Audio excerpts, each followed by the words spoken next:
That's me when I was 10. I loved animals, handicrafts, and dreaming. Back then, I was the belligerent queen of anti-math. I neglected, ignored, flunked, and downright hated math and science all through grade school, middle school, and high school. It's strange to realize I'm now a professor of engineering. I enlisted in the Army right out of high school to study language at the Defense Language Institute. That's me at 18, looking very nervous and very focused while throwing a hand grenade. I only started to study math and science when I was 26 years old, after I got out of the military. At first, it was really hard. There were all these quick thinkers in my classes who seemed to get everything a lot easier and faster than me. Sometimes I'd take a break for a few months. I'd go out and work as a Russian translator on Soviet trawlers. That's me up in the Bering Sea. Then I'd come back to school and try and learn some more. As I gained technical know-how, new doors started opening up for me. I ended up working as a radio operator at the South Pole Station in Antarctica.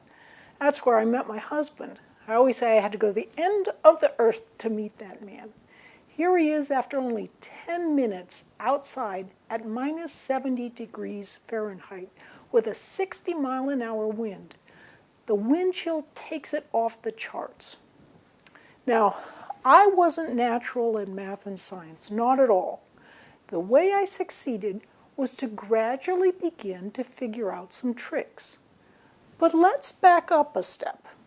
In the greater scheme of all the different careers and disciplines that people can pursue, why are those involving math and science sometimes a bit more challenging?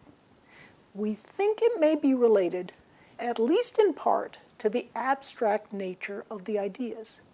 I mean, let's take a cow, for example, out standing in a field.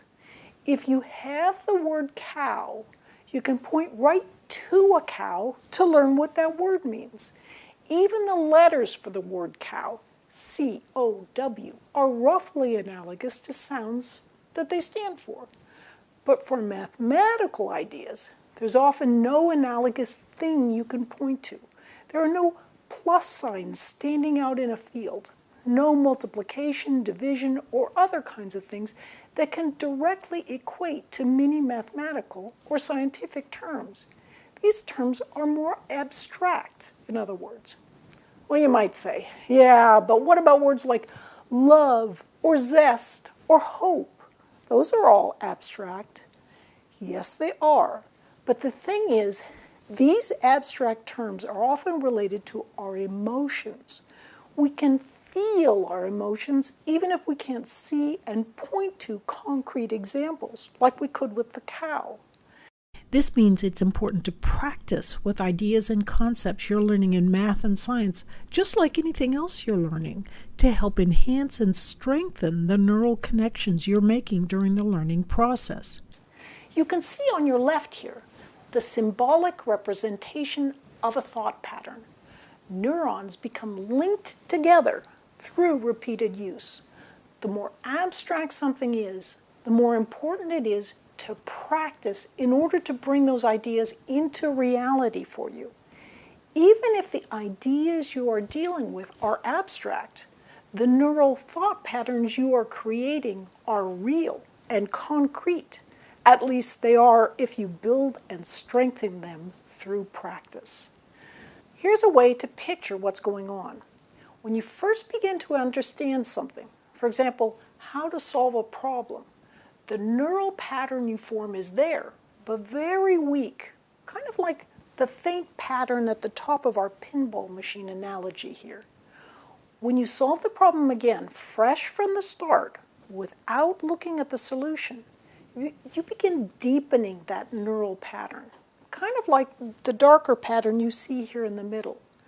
And when you have the problem down cold, so you can go over each step completely and concisely in your mind without even looking at the solution, and you've even had practice on related problems, why then the pattern is like this dark, firm pattern you can see towards the bottom of the pinball frame.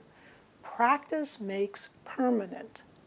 When you're learning, What you want to do is study something. Study it hard by focusing intently. Then take a break, or at least change your focus to something different for a while.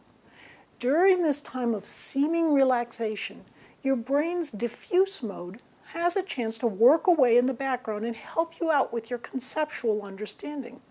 Your neural mortar, in some sense, has a chance to dry. If you don't do this, if instead you learn by cramming, your knowledge base will look more like this, all in a jumble with everything confused, a poor foundation. If you have problems with procrastination, that's when you want to use the Pomodoro, that brief timer. This helps you get going using brief periods each day of focused attention that will help you start building the neural patterns you need to be more successful in learning more challenging materials. Next up, we'll be talking about chunking, the vital essence of how you grasp and master key ideas. I'm Barbara Oakley.